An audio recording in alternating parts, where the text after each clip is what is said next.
तो बेटा next topic है आपका आज का मेंस्ट्रुअल साइकिल। तो इसको हम ब्लीडिंग साइकिल भी बोलते हैं, इसको ब्लीडिंग साइकिल। तो इसमें जो मेन कॉन्सेप्ट है बेटा वो आपको समझाएंगे। तो पहली बात, menstrual cycle occurs in primates. बेटा ये प्राइमेट्स में होती है, ठीक है। प्राइमेट्स एक ऑर्डर है क्लास मैमल्स का, और प्राइमेट्स के अंदर एप्स भी आते हैं, ओके बेटा। मंकी आएंगे इसके अंदर, और इसमें आएंगे ह्यूमन्स। तो ये ह्यूमन्स फीमेल में, मंकी में और एप्स के अंदर होती है, फीमेल्स के अंदर साइकिल ये। इसको छोड़ के जितने भी एनिमल्स है बेटा, कैटल्स जिनको हम बोलते हैं, तो कैटल्स में ये साइकिल नहीं होती है, उसको यहां बोलते हैं हम हीट पीरियड। और एनिमल्स के अंदर इसको हम बोलते हैं हीट पीरियड, है ना, जिसका नाम होता है ओस्ट्रस साइकिल। इसको बेटा हम बोलते हैं ओस्ट्रस साइकिल। तो ह्यूमन फीमेल्स के अंदर, ह्यूमन फीमेल्स के अंदर बेटा ये स्टार्ट कब होती है? ये स्टार्ट होती है लगभग 12 to 14 इयर्स एज के अंदर, जिसको हम बोलते हैं मिनाज, ओके। और जब ये स्टार्ट होती है और ये स्टॉप होते बेटा, ये होते लगभग 50 to 50 इयर्स के अंदर, 50 to 55 इयर्स। तो this phase is called menopause. Menopause ये लगभग होता है बेटा 50 to 55 इयर्स के अंदर, है ना, ये स्टॉप हो जाती है। और इस दौरान तो फीमेल के अंदर बेटा हार्मोनल इम्बैलेंसेस काफी देखने को मिला है ना, ड्यूरिंग मेनोपॉज। तो हार्मोनल इम्बैलेंस हो जाता है, हार्मोनल इम्बैलेंस की वजह से बेटा बहुत सारी बीमारियां हो सकती हैं, है ना, जैसे कि ओवरी के अंदर बेटे कुछ ट्यूमर्स बन सकते हैं, जिसको रिसोली बोलते हैं ट्यूमर्स, है ना। और इसके अंदर ऑस्टियोपोरोसिस हो सकता है बेटा, ऑस्टियोपोरोसिस, क्योंकि हार्मोन इम्बैलेंस हो जाते हैं तो हड्डियों की प्रॉब्लम स्टार्ट हो जाती है, जैसे ऑस्टियोपोरोसिस और अर्थराइटिस। तो ये भी फीमेल के अंदर कुछ कॉमन डिजीज होती है, आफ्टर मेनोपॉज देखने को मिलती है, ठीक है। और बेटा इरिटेशन होना स्टार्ट होता है, इरिटेशन बॉडी के अंदर, ठीक है। और कुछ ब्रेस्ट कैंसर के चांस भी रहते हैं, हालांकि सभी में ऐसा कुछ नहीं होता है, बट कुछ परसेंट चांस इनके होने के होते हैं, होने के। तो इसको बोलते हैं बेटा मेनोपॉज। तो मेनोपॉज में चीजें देखने को मिलती हैं। तो मेंस्ट्रुअल साइकिल जो है बेटे, इसके कुछ फेजेस हैं। वो फेजेस कौन कौन से हैं? पहला फेज रहेगा इसका ब्लीडिंग फेज, बेटा इसको हम बोलते हैं ब्लीडिंग फेज। और इसको बोलते हैं मेंस्ट्रुअल फेज। ये पहला फेज होता है, मेंस्ट्रुअल फेज। तो बेटा ब्लीडिंग क्यों होती है, उसके पीछे रीजन क्या है? तो इसके पीछे रीजन ये है कि एक तो हार्मोन का लेवल बेटा कम हो जाता है, प्रोगेस्टेरोन का, है ना।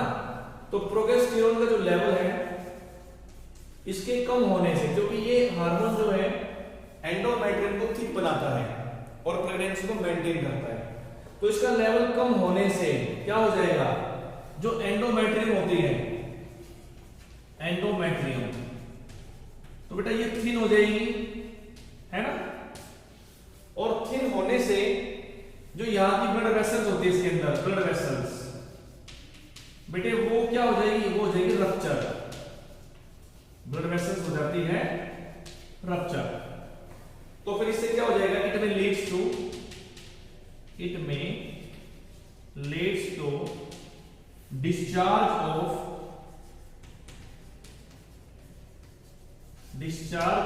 Blood and mucus from the uterus through the vagina. तो this is called bleeding phase। बेटा सेकंड फेज के बाद आता है, जो उसके बाद स्टार्ट होता है, अभी हम डायग्राम से आपको बताएंगे। तो इसको हम बोलते हैं सेकंड फेज को फॉलिकुलर फेज। सेकेंड फेज क्या होता है? Follicular phase. तो आफ्टर ब्रीडिंग फेज बेटा ये होता है 1 to 5 डेज, है ना। पहले 4 या 5 दिन तक ये होता है ब्रीडिंग फेज, उसके बाद आता है फॉलिकुलर फेज। तो इस फेज के अंदर जो ग्राफिन फॉलिकल्स होते हैं बेटा, फीमेल के अंदर आपको मैंने बताया था ग्राफिन फॉलिकल्स प्रेजेंट होते हैं लगभग 60 से 80 हजार के आसपास, है ना। 60,000 to 80,000 ग्राफिन फॉलिकल्स प्रेजेंट होते हैं। तो उनके अंदर से एक फॉलिकल निकलेगा और बेटा वो मैच्योर होना स्टार्ट हो जाएगा, है ना। तो वो मैच्योर होना स्टार्ट होगा तो मैच्योरेशन के लिए एक हार्मोन चाहिए होता है पर फॉलिकल स्टिमुलेटिंग हार्मोन। ओके, तो पहले ये प्राइमरी स्टेज में होता है बेटा, ये पहले प्राइमरी फॉलिकल होगा। प्राइमरी फॉलिकल के बाद बेटा ये हो जाएगा सेकेंडरी फॉलिकल बन जाएगा, है ना। और सेकेंडरी फॉलिकल के बाद ये टर्सरी बन जाएगा। तो इनमें फर्क क्या है?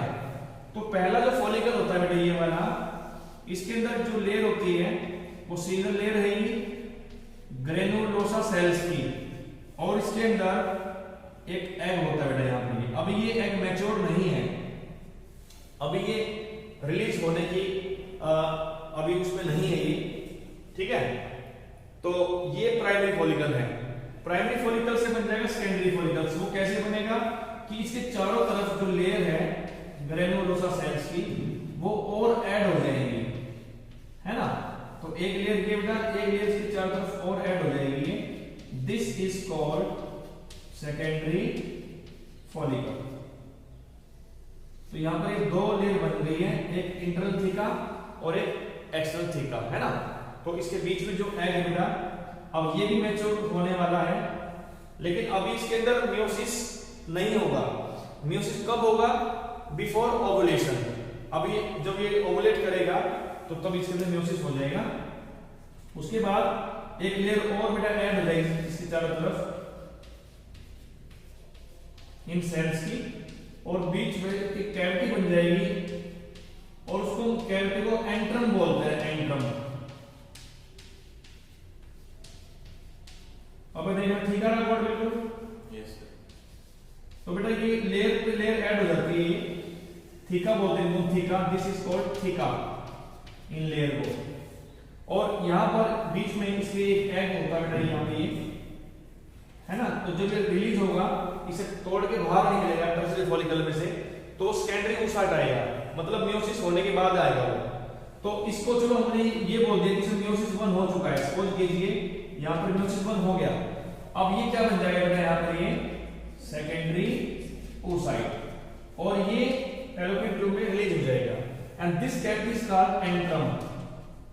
इसको कहेंगे हम एंट्रम। ये आपकी एनसीईआरटी में दिया हुआ है, ठीक है, कि प्राइमरी फॉलिकल क्या होते हैं, सेकेंडरी फॉलिकल क्या होते हैं, टर्सरी फॉलिकल क्या होते हैं। प्राइमरी फॉलिकल के अंदर ये लेयर सिंगल होती है, सेकेंडरी में बेटा थीका डबल हो जाती है ना, एक आउटर थीका एक इनर थीका, और फिर ऐसे ही और लेयर ऐड हो जाती है। इनको बोलते हैं ग्रेनुलोसा सेल्स, ग्रेनुलोसा सेल्स, ठीक है। और बेटा इन सेल से हार्मोन भी निकलता है। Did you know the name of hormone? Oestrogen उसका नाम होता है। इन सेल से क्या निकलेगा? एस्ट्रोजन हार्मोन निकलेगा ये, ठीक है। और जब ये सेकेंडरी oocyte रिलीज हो जाएगा तो उसके रिलीज होने से क्या होगा बेटा, ये कैविटी खाली रह जाती है और इसके अंदर एक फ्लूइड भर जाएगा। सभी को पता है उसका नाम, उसको कार्पस लुटियम बोलते हैं। जब ये सेकेंडरी oocyte बेटा यहां से इसको ब्रेक करके निकल जाता है बाहर, तो ये टूट गया मान लीजिए लेयर ये, और इस लेयर के ब्रेक होने से जो एग बाहर आएगा यहां से, तो इस एग को कहेंगे यहां पर दिस एग इज कॉल्ड, बोलिए इसको कहेंगे बेटे, बोलो, this egg is called secondary oocyte। ये कहलाएगा सेकेंडरी oocyte, ठीक है। तो उसके बाद बेटा जो ये बॉडी है, ये बॉडी बन जाएगी कुछ इस तरीके से, ऐसे, ठीक है। तो इसके अंदर फ्लूइड भर जाएगा। This fluid is called yellow body. इसको बेटा हम येलो बॉडी बोलते हैं, और इसको हम बोलेंगे कार्पस लूटियम। और क्या बोलेंगे इसको हम? Corpus luteum. और कॉर्पस लूटियम के अंदर बेटा हार्मोन होते हैं यहां पर, जिसका नाम होता है प्रोगेस्टेरोन। और प्रोगेस्टेरोन क्या करेगा बेटा? इसका मेन फंक्शन होता है मेंटेन प्रेगनेंसी,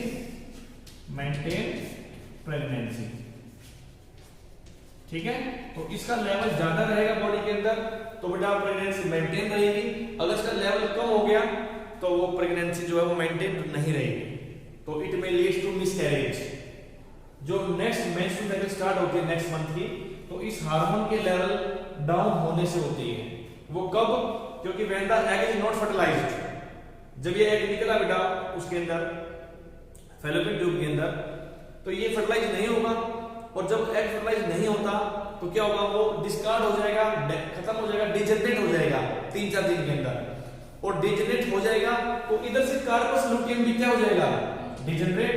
तो कार्पस लूटियम बेटा डिजेनरेट हो जाएगा। डिजेनरेट कब होगा? डिजेनरेट ये when egg is not fertilised, egg is not fertilised. जब ये एग फर्टिलाइज नहीं होगा तो कार्पस लूटियम क्या हो जाएगा? डिजेनरेट। इसके डिजेनरेट होने से मदर की बॉडी के अंदर प्रोगेस्टेरोन का लेवल बेटे डाउन होना स्टार्ट हो जाएगा। और इसका लेवल जब डाउन हो जाएगा तो क्या होगा? Again it start next menstruation cycle. तो नेक्स्ट मेंस्ट्रुएशन साइकिल स्टार्ट यहां पर हो जाएगी। तो ये कुछ बेसिक्स बातें आपको मैंने बताई है, ठीक है। तो मैं फिर से एक बार रिवाइज कराता हूं। थर्ड फेज हम करेंगे ओवुलेटरी फेज, और ये लगभग होता है बेटा यहां पे 6 to 13 डेज का होता है, ठीक है ना। तो पहले अगर हम बात करें 1 से लेकर 30 की बात करते हैं ऐसे, है ना, तो लगभग 28 दिन की होती है बेटा साइकिल। 28 से लेके 29, 28 to 29 डेज की साइकिल होती है। तो डेट 1 और डेट 28 ऐसे। तो पहले जो 5 डेज होते हैं 1 to 5 डेज वो क्या होता है? Bleeding phase. और 6 to ये 14 डेज हो गया बेटा, और 13 तक ये जो 13 डे है तो इस फेज को हम कहेंगे, this phase is called follicular phase. अब जो 14 डे वाला होता है बेटा this is called ovulatory phase. यहां पर होगा ओवुलेशन। तो मैं अब ये वाला करवाने जा रहा हूं बेटा थर्ड फेज। तो इसको मैं रब करना पड़ेगा इसको।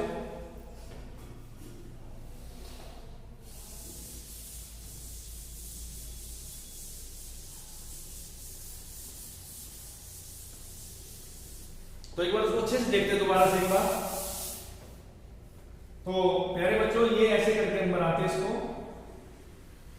एक साइकिल बनाते बेटा पूरा ये 1 2 3 4 5। तो जो पहले 5 डेज हो गए इसको मैंने बोल दिया यहां पर मेंस्ट्रुअल फेज। मेंस्ट्रुअल फेज को हमने डिस्क्राइब कर दिया है। उसके बाद जो है 6 to 7 8 9 10 11 12 13। तो बेटा इस फेज को मैंने बोल दिया यहां पर this phase is called follicular phase. ये हो गया फॉलिकुलर फेज। तो इसके अंदर बेटा फॉलिकल्स जो है वो मैच्योर होते हैं with the help of A hormone, उसका नाम है फॉलिकल स्टिमुलेटिंग हार्मोन। ये आपको मैं बता चुका हूं। तो उसके बाद जो फेज आता है 14 डे का, लगभग 14 ही होता है ऑलमोस्ट सभी फीमेल्स के अंदर, इन समटाइम्स इट मे बी 13 और 15। तो बेटा इस फेज को हमने बोल दिया ओवुलेटरी फेज। क्या बोल दिया इसको मैंने? Ovulatory phase. 14 डे पे जो एग रिलीज होगा तो बेटा वो कौन सा होगा? वो होगा सेकेंडरी oocyte। बात समझ में आ गई है? तो इस एग के रिलीज होने में एक हार्मोन काम करता है, उसका नाम होता है लुटियलाइजिंग हार्मोन या लुटियल हार्मोन, LH बोलते हैं बेटा उसको। तो ये हार्मोन बहुत पीक पे होता है, उसको हम LH सर्ज बोलते हैं, LH surge. It is also called LH surge. तो इसके लेवल बढ़ने से, है ना, लुटियल हार्मोन के लेवल बढ़ने से जो फॉलिकुलर फेज था तो उसमें फॉलिकल्स मैच्योर हुए थे, तो वो मैच्योर फॉलिकल जो बेटा वो ब्रेक हो जाएंगे और उसमें सेकेंडरी oocyte बाहर आ जाएगा, है ना। सेकेंडरी oocyte बाहर आ जाएगा तो बेटा मैं लिख देता हूं यहां पर सेकेंडरी oocyte जो हुआ वो क्या हो गया, वो हो गया रिलीज।